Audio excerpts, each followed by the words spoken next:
오늘 함께 나눌 말씀은 이사야 19장 5절부터 10절까지의 말씀입니다. 거룩하신 하나님의 말씀을 제가 봉독하겠습니다.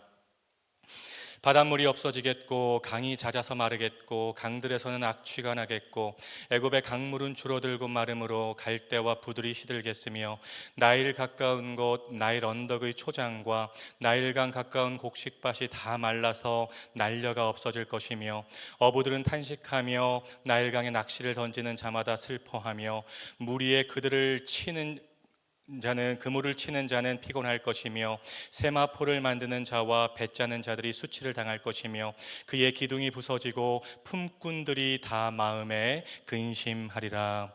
아멘. 오늘 선포되는 말씀이 여러분 모두에게 은혜의 말씀이 되기를 주님의 이름으로 축복합니다. 우리가 믿는 하나님은 온 세계의 역사를 주관하시는 살아계신 하나님이십니다. 역사가 개인이나 강대국에 의해 좌우되는 것처럼 보여도 배후에서 역사의 큰 흐름을 이끄시는 분은 우리 하나님이라는 것입니다. 그래서 창세기 1장 1절 말씀이 참 중요한 말씀이죠. 태초에 하나님이 천지를 창조하시니라. 하나님이 온 천지 만물을 창조하신 창조주이기 때문에 모든 피조 세계가 창조주 하나님의 계획과 섭리 안에 있는 것입니다. 그분 안에 구원이 있고 그분 안에 인생의 생사화복이 있고 그분 안에 나라의 흥망성쇠가 달려있는 것입니다. 인간의 눈으로 보기에는 영원할 것 같은 제국도 하나님이 한 번 흔드시면 급격하게 무너지는 것입니다. 여러분, 구원이 다른 데 있지 않아요. 구원은 여호와 하나님께 있는 것입니다. 우리가 이사야서를 묵상하면서 다른 건 다 잊어버려도 되는데 이사야라는 이름의 뜻은 반드시 기억하셔야 돼요. 이사야 무슨 뜻인가요? 여호와는 구원이시다. 이 한 문장이 이사야서 전체의 주제가 되는 것입니다. 여호와는 우리의 구원이시다. 이 내용이 이사야서 안에서 계속해서 강조가 되는 것입니다. 이사야 7장을 보면 아람과 북이스라엘 연합군이 남유다를 침공합니다. 역사적으로 이 전쟁을 시리아 에브라임 전쟁이라고 해요. 그때 남유다 왕이 아하스 왕이었어요. 군사력으로 보면 도저히 상대가 안 되니까 아하스 왕과 유다 백성들의 마음이 숲이 바람의 흔들림 같이 흔들렸다고 말하고 있습니다. 이런 국가적인 위기의 순간에 하나님께서 이사야 선지자를 통해서 말씀하십니다. 이사야 7장 4절 말씀. 너는 삼가며 조용하라. 그들은 연기 나는 두 부직갱이 그루터기에 불과하니 두려워하지 말며 놀라지 마라. 낙심하지 말라. 무슨 말인가요? 네가 보기에는 아람과 북이스라엘 연합군이 강해 보이고 상대가 안 되는 것처럼 보이지만 하나님이 보시기에는 아무것도 아니라는 것입니다. 하나님은 그들이 불에 다 타서 연기만 날 뿐이고 그냥 두면 그 연기도 없어지는 부직갱이에 불과하다고 말씀하십니다. 그러니까 영적인 눈을 떠서 하나님을 바라보고 이사야 여호와 하나님이 구원이라는 것을 신뢰하고 그분을 의지하라는 것입니다. 이사야 30장에서도 마찬가지입니다. 당시 고대 근동의 강자였던 아수르가 유다를 위협했어요. 나라가 풍전등화의 상황입니다. 그런데 당시 유다의 왕이었던 히스기야 왕이 너무나도 두려우니까 하나님께 묻지 않고 애굽과 동맹을 맺은 것입니다. 하나님이 이사야 선지자를 통해서 즉각적으로 책망하십니다. 이사야 30장 7절 말씀. 애굽의 도움은 헛되고 무익하니라. 그러므로 내가 애굽을 가만히 앉은 라합이라 일컬었느니라. 여러분, 라합은 고대 근동 신화에 등장하는 무시무시한 바다 괴물입니다.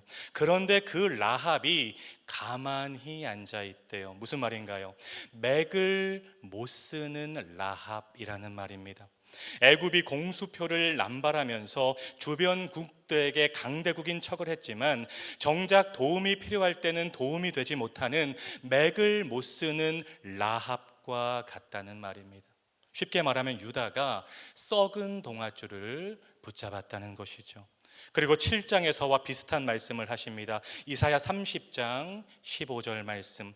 주 여호와 이스라엘의 거룩하신 이가 이같이 말씀하시되 너희가 돌이켜 조용히 있어야 구원을 얻을 것이요 잠잠하고 신뢰하여야 힘을 얻을 것이거늘. 이사야 7장에서는 너는 삼가며 조용하라. 이사야 30장에서는 조용하고 잠잠하고 신뢰하라. 이사야 7장에서는 연기나는 두 부직갱이 그루터기. 이사야 30장에서는 가만히 앉은 라합입니다. 그러니까 두려워하지 말고 다른 거 의지하지 말고 오직 잠잠히 조용히 여호와 하나님만 신뢰하고 그분만 붙잡으라고 말하고 있는 것입니다. 오늘 읽은 이사야 19장도 마찬가지 똑같은 말을 하고 있어요. 7글자로 간단하게 표현한다면 애굽 의지하지 마입니다.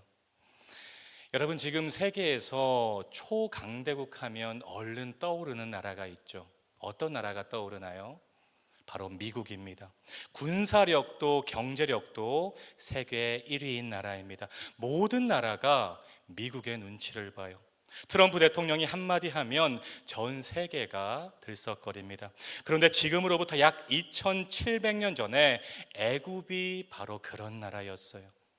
나일강을 끼고 수천 년을 이어온 문명, 세계 최고 수준의 군사력과 경제력, 특히 애굽의 말은 고대 근동에서 가장 명마였습니다. 많은 나라들이 애굽에서 말을 수입하기를 원했어요. 왜일까요? 그 당시는 말의 수가 곧 그 나라의 군사력이었기 때문입니다. 애굽과 손잡아야만 살아남을 수 있어. 그러니까 애굽과 동맹을 빨리 맺어야 돼. 이것이 당시 약소국들의 공통된 생각이었다는 것입니다. 유다의 지도자들도 아수르의 힘이 점점 커져가는 상황에서 애굽과 동맹을 맺으려고 한 것입니다. 강대국이 무서워서 강대국과 동맹을 맺으려고 하는 것인데 그 나라가 하필 과거 430년 동안 종살이했던 애굽이었다는 것입니다. 여러분, 하나님이 가만히 계실 리가 없죠. 하나님이 이사야 선지자를 통해 단호하게 말씀하십니다. 그 내용이 이사야 19장 1절부터 15절까지 자세하게 기록되어 있어요. 간단하게 말하면 이겁니다. 왜 유다에 무익한 애굽을 의지하려고 하느냐? 그들은 영양가 없는 나라다. 그들은 강대국인 척만 하고 도움이 필요할 때는 발뺌하는 비열한 나라다. 내가 애굽을 칠 것이다. 애굽은 사회적으로, 경제적으로, 정치적으로 모든 분야에서 붕괴될 것이다. 먼저 사회적인 붕괴입니다. 1절, 애굽의 우상들이 그 앞에서 떨겠고, 2절, 그들이 각기 형제를 치며 이웃을 칠 것이요, 4절, 애굽인을 잔인한 주인의 손에 붙이리니 포악한 왕이 그들을 다스릴 것이요. 이어서 경제적인 붕괴입니다. 5절, 바닷물이 없어지겠고 강이 마르겠고, 6절, 강들에서 악취가 나겠고 애굽의 강물은 줄어들고, 7절, 나일강 곡식밭이 다 말라서 없어질 것이며, 8절, 무리에 그물 치는 자는 피곤할 것이며, 9절, 세마포를 만드는 자와 배 짜는 자들이 수치를 당할 것이며, 10절, 그의 기둥이 부서질 것이다. 무슨 말인가요? 애굽 경제의 생명줄인 나일강이 죽음의 강으로 바뀐다는 것입니다. 화려하고 아름다운 나일강이 마르고 날리고 없어지고 악취나는 강이 되니 애굽의 모든 경제가 올 스탑 된다고 하나님께서 말씀하시는 것입니다. 이어서 11절부터 15절까지는 애굽의 정치적인 붕괴를 자세하게 말하고 있어요. 한마디로 오늘 설교의 제목이죠. 애굽은 빛 좋은 개살구이니 빛 좋은 개살구를 의지하지 말고 빛을 창조하신 하나님을 의지하라는 것입니다. 빛 좋은 개살구를 의지하지 말고 빛으로 오신 예수 그리스도를 의지하라는 것입니다. 애굽을 의지하지 말고 애굽을 만드신 분을 의지하라는 것입니다. 구원은 애굽에 있지 않고 여호와 하나님께 있다는 것입니다. 똑같아요. 이사야, 여호와는 구원이시다. 그러니까 하나님 붙잡아야 돼. 이 말을 계속해서 반복하고 있는 것입니다. 사랑하는 여러분, 우리가 어떤 문제와 고난과 장애물을 만날 때 때로는 너무나도 두렵고 떨릴 때가 있죠.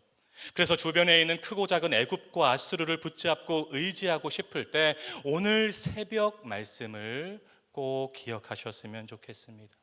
돈 의지하지 말고, 사람 의지하지 말고, 권력 의지하지 말고, 내 힘과 내 능력 의지하지 말고 내 인간관계를 하나님보다 앞세우지 마세요. 하나님이 한번 흔드시면 내가 붙잡고 있는 것들, 애굽의 나일강처럼 마르고 날아가고 없어지고 악취나게 되는 것입니다. 여러분이 붙잡고 의지하는 줄들, 하나님이 한번 치시고 흔드시면 하나씩 하나씩 다 끊어지게 되는 것입니다. 바라기는 어떤 상황에서도 이사야, 가장 먼저 우리의 구원이신 하나님께 엎드리고 하나님을 죽어라고 의지하고 하나님을 죽어라고 붙잡는 여러분 모두가 되시기를 주님의 이름으로 축복합니다. 제가 언젠가 설교한 적이 있죠. 이불변 응만변. 무슨 말인가요? 변하지 않는 한 가지로 변하는 만 가지를 대응한다는 말입니다. 여러분, 세상의 모든 것은 다 변해도 하나님은 변하지 않으세요. 풀은 마르고 꽃은 시들어도 하나님의 말씀은 영영이 서는 것입니다. 하나님은 변하는 분이 아니시고 모든 것을 변하게 하는 주체가 되십니다. 하나님이 흔드시면 나라가 흥하기도 하고 망하기도 하고 살아나기도 하고 죽기도 하는 것입니다. 하나님이 한번 흔드시면 우리의 인생 살아나기도 하고 망하기도 하고 우리의 인생이 흥하기도 하고 잘 되기도 한다는 것입니다. 내 삶에 어떤 고난과 아픔과 문제와 장애물이 있어도 하나님이 손대시면 반전과 역전이 일어나는 것입니다. 여러분, 변하지 않는 한 가지를 붙잡아야 돼요. 내가 보기에는 엄청나게 큰 문제인데 하나님이 보시기에는 연기나는 두 부짓갱이 그루터기에 불과한 것이고, 내가 생명줄이라고 붙잡은 것이 하나님이 보시기에는 가만히 앉은 라합과 같은 것입니다. 내가 보기에는 이것만 붙잡으면 안전할 것 같은데 하나님이 보시기에는 빛 좋은 개살구라는 것입니다. 사랑하는 말씀 삶 공동체 성도 여러분, 이사야, 여호와는 구원이시다, 이 한 문장을 붙잡는 인생이 됩시다. 여호와는 구원이시다. 어떤 상황에서도 이 한 문장을 붙잡는 인생이 됩시다. 잘 나갈 때도 이사야, 형통할 때도 이사야, 힘들 때도 이사야, 사방이 막혔을 때 이사야, 두려울 때 이사야, 포기하고 싶을 때 이사야, 괴로울 때 이사야, 악한 영이 공격할 때 이사야, 영적으로 다운되고 번아웃 될 때 이사야. 여호와는 구원이시다를 붙잡아야 돼요. 그러면 하나님께서 반드시 저와 여러분을 하나님의 능력으로 세워주실 줄로 믿습니다. 여러분, 솔로몬 성전을 바치는 두 기둥이 있죠. 야긴과 보아스입니다. 야긴은 하나님이 세우신다. 보아스는 하나님의 능력으로. 그러니까 야긴과 보아스를 합치면 뭐가 되죠? 하나님의 능력으로 세우신다가 되는 것입니다. 바라기는 저와 여러분의 삶이 야긴과 보아스라는 두 기둥이 받치는 삶이 되기를 주님의 이름으로 축복합니다. 애굽이 나를 세운다가 아니라, 아수르가 나를 세운다가 아니라 하나님이 하나님의 능력으로 나를 세우신다는 것을 믿으시고 잠잠히 그 하나님을 의지하고 붙잡고 앞세우는 저와 여러분, 우리 말씀 삶 공동체 모두가 되시기를 주님의 이름으로 축원드립니다. 빛 좋은 개살구가 아니라 빛을 창조하신 하나님을 의지합시다. 그분이 나의 아빠, 아버지가 되십니다. 너희는 다시 무서워하는 종의 영을 받지 아니하고 양자의 영을 받았으므로 우리가 아빠, 아버지라고 부르짖느니라. 기도하겠습니다. 사랑과 은혜가 풍성하신 하나님, 오늘도 새벽을 깨우게 하시고 하나님의 말씀으로 먹이시고 채우시니 감사와 찬양을 올려드립니다. 이사야 19장 그리고 이사야서 전체를 깊이 묵상하면서 이사야, 여호와는 구원이시다, 이 한 문장을 죽어라고 붙잡는 우리 모두의 인생이 되게 하옵소서. 우리의 삶이 주변의 크고 작은 애굽과 아수르를 의지하는 삶이 아니라 빛 좋은 개살구를 붙잡는 삶이 아니라 빛을 만드신 분, 빛으로 오신 전능하신 하나님을 의지하는 복된 인생이 되게 하옵소서. 하나님이 하나님의 능력으로 나를 세우신다는 믿음을 가지고 담대하게 하루하루를 살아가는 말씀 삶 공동체 모두가 되게 하옵소서. 언제나 동일하신 예수님의 이름으로 간절히 기도드립니다. 아멘. 계속해서 다음과 같은 기도 제목으로 함께 기도하겠습니다. 지금 들은 말씀이 내 삶으로 이어지게 하옵소서. 우리 교회가 양적으로 그리고 영적으로 부흥하는 부흥 공동체가 되게 하옵소서. 다바르 학교와 동안 클럽을 축복하셔서 말씀상 공동체 전 세대가 주님 안에서 기쁨과 평안을 누리게 하옵소서. 2026년이 말씀상 공동체 모든 성도님들에게 은혜의 해가 되게 하옵소서. 캄보디아의 티움 꾼티어 양의 치료가 잘 되게 하옵소서. 은퇴하시는 담임 목사님과 후임 목사님의 리더십 교체가 하나님의 은혜 안에서 순적하게 진행되게 하옵소서. 육체의 질병과 마음의 질병으로 고통받는 지체들을 주님의 손으로 어루만져 주옵소서. 공동 기도문의 기도 제목과 여러분 각자의 기도 제목으로 기도하신 후에 삶의 자리로 나아가시겠습니다. 함께 간절히 기도하겠습니다. 참 좋으신 아버지 하나님, 감사합니다. 하나님, 오늘도 새벽을 깨우게 하여 주시고 하나님의 살아있는 말씀, 운동력 있는 말씀, 활력 있는 말씀으로 저희를 먹이시고 채우시니 감사와 찬양을 올려드립니다. 하나님, 오늘 선포된 말씀 한 귀로 듣고 한 귀로 흘려버리는 말씀이 되지 않게 하여 주시고 우리의 삶 가운데 적용하고 실천하는 살아있는 말씀, 레마의 말씀이 될 수 있도록 주님 아버지 인도하여